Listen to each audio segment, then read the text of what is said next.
देवी देवता या भगवान के दर्शन हर किसी को नहीं होते हैं, लेकिन प्रयास करें तो हो जाते हैं।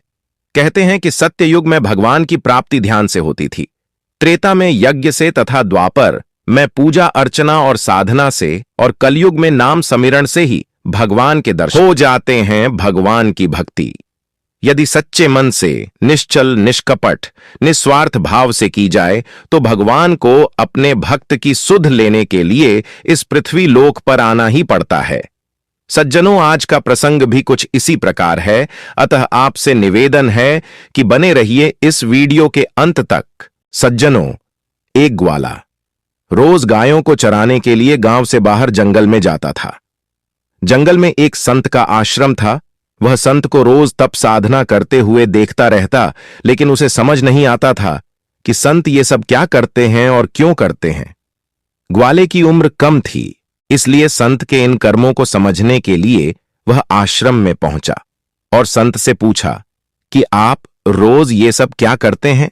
संत ने मुस्कुराते हुए बताया कि मैं भगवान को पाने के लिए भक्ति करता हूं। मरने से पहले एक बार उनके दर्शन मिल जाए, इसीलिए रोज पूजा पाठ, तप, ध्यान और मंत्र जाप करता हूं। ग्वाले ने पूछा, क्या यह सब करने से भगवान के दर्शन हो सकते हैं? संत ने कहा, हां, बिल्कुल भगवान इन्हीं से तो प्रसन्न होते हैं। जो इन चीजों को नियम के साथ करते हैं, भगवान उनकी मुराद अवश्य पूरी करते हैं और उन्हें दर्शन भी शीघ्र देते हैं। संत की बात सुनकर ग्वाले ने सोचा कि मुझे भी भगवान के दर्शन करना चाहिए। ये सोचकर ग्वाला आश्रम से निकलकर एक सुनसान जगह पर एक बट वृक्ष के नीचे एक पैर पर खड़े होकर तप करने लगा। कुछ देर बाद उसने सांस लेना भी बंद कर दिया। ग्वाले ने सोचा कि जब तक भगवान दर्शन नहीं देंगे, मैं ऐसे ही रहूंगा। छोटे से भक्त की इतनी कठिन तपस्या से भगवान बहुत जल्दी प्रसन्न हो गए। वे ग्वाले के सामने प्रकट हुए और बोले कि पुत्र, आंखें खोलो, मैं तुम्हारे सामने आ गया हूं। ग्वाले ने आंखें खोले बिना ही पूछा कि आप कौन हैं? भगवान बोले कि मैं वही ईश्वर हूं जिसके दर्शन के लिए तुम तप कर रहे हो। यह सुनकर ग्वाले ने आंखें खोल लीं, लेकिन उसने ईश्वर को कभी देखा नहीं था।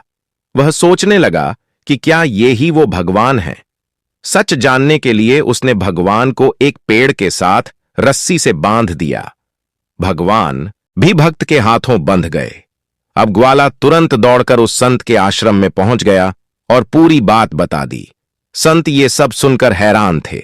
वे भी तुरंत ही ग्वाले के साथ उस जगह पर पहुंच गए। संत उस पेड़ के पास पहुंचे तो वहां कोई दिखाई नहीं दिया। भगवान सिर्फ उस नन्हे से ग्वाले को दिखाई दे रहे थे। संत ने बताया कि मुझे तो यहां कोई दिखाई नहीं दे रहा है। तो ग्वाले कहने लगा, यही तो बांध रखा है मैंने इस पेड़ में, आप ठीक से देखिए। लेकिन संत को भगवान नहीं दिखाई दे रहे थे। इस पर ग्वाले ने भगवान से इसकी वजह पूछी। भगवान ने कहा कि मैं उन्हीं इंसानों को दर्शन देता हूं जो निस्वार्थ भाव से मेरी भक्ति करते हैं। जिन लोगों के मन में कपट, स्वार्थ, लालच होता है, उन्हें मैं दिखाई नहीं देता। सज्जनों, जो लोग भगवान की भक्ति निजी स्वार्थ और लालच की वजह से करते हैं, उन्हें भगवान की कृपा नहीं मिल पाती है। अतः निस्वार्थ भाव से की गई भक्ति ही सफल होती है। इसलिए सज्जनों, आराधना निस्वार्थ, निश्चल और निष्कपट होनी चाहिए। उत्तम जीवन जीने के लिए यह बात सदैव याद रखिए। कहते हैं, ग्रस्त मनुष्य के जीवन में सबसे बड़ा दुख होता है धन का ना होना, और उससे भी बड़ा दुख होता है कि स्त्री का कुलक्षणी होना। यदि घर में रहने वाली स्त्री शुद्ध विचारों वाली नहीं है, सदैव क्लेश करने वाली है, तो धन माया आपके घर में चाहे जितनी भी भरी हो, लेकिन घर में रहने वाले लोग कभी सुखी नहीं रह सकते। यदि घर में रहने वाली स्त्री शुद्ध विचारों वाली हैं, उस वक्त आपके पास धन दौलत ना भी हो तो भी आपके सभी कार्य पूर्ण होते चले जाएंगे। सज्जनों, बताए गए इन दोनों दुखों से भी बड़ा एक दुख और है, वह है स्वयं की संतान का दुष्ट प्रवृत्ति का होना। यदि संतान न भी हो तो भी जीवन भली भांति सुख और चैन से जिया जा सकता है, लेकिन यदि संतान दुष्ट प्रवृत्ति की निकली, मूर्ख निकली, अनर्थ निकली, चरित्रहीन निकली या फिर निकम्मी निकली, तो इंसान के जीवन का सबसे बड़ा दुख वह संतान ही होती है। क्योंकि मौत आने पर इंसान एक बार मरता है, लेकिन मूर्ख और दुष्ट तथा कुकर्मी संतान इंसान को पल पल मारती रहती है। सज्जनों, औलाद वह रत्न है जो अपने माता पिता का सर चाहे तो गर्व से ऊंचा कर दे और चाहे तो उनकी बनी बनाई प्रतिष्ठा भी मिट्टी में मिला दे। इस संसार में तुम्हारे सिवा दूसरा कोई तुम्हारे लिए कुछ नहीं कर सकता, इसलिए संतान को पालो, पर उसे आशाएं अधिक मत रखो जो आगे चलकर संतान को और आपको दुख उठाना पड़े। सुखी जीवन जीने के लिए व्यक्ति को स्वयं से भी अधिक आशाओं को नहीं पालना चाहिए, इससे मन संतुष्ट रहता है।